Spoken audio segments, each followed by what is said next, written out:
If you're growing fig trees in zone 6 or 7, you should definitely check out my latest video. It's about how to make a fig tree more hardy.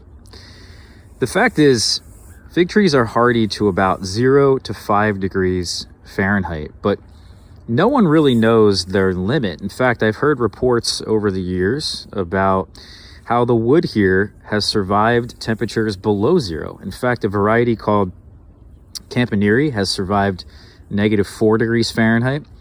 A variety called St. Martin has survived -7 degrees Fahrenheit. The question is, can these results be replicated?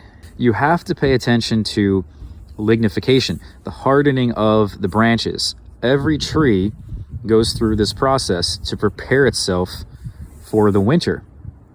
And unfortunately, fig trees, when grown outside of their native area, they don't lignify properly.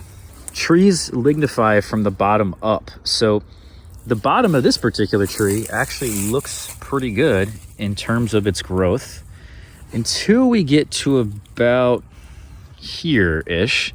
The growth starts to look a bit shriveled. You can really see it up here where it looks like it's desiccated, because when the cold came in, it basically bursted all the cells in here. And without lignification, proper lignification, the tree is more susceptible to its cells bursting like that. You also see, by the way, the color of the growth is now like an orange or maroon color. And then we get really high up here where it's definitely less lignified than it is down here. You can see a pretty stark difference in that.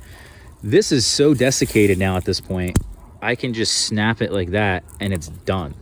Now, some people will argue, all right, well, just do the scratch test. Come in here with your thumb, you remove part of the bark, and if it's light green or bright green, then it's alive. That's not true. In fact, this will very surely turn to a brown and then a black, and this whole portion of the tree will be dead by the time this wakes up. And so it's really important, if you're going to be growing figs in these colder zones, you gotta protect them for at least 1 to 2 seasons. If you also learn how to prune them properly and you don't head back branches like you see here, this branch here was taken back by about 50%. I cut off some wood up here. This is only going to encourage our tree next year in the fall to continue growing without stopping and preparing for the winter. We want our trees to stop around August, maybe even July or even September, depending on where we live.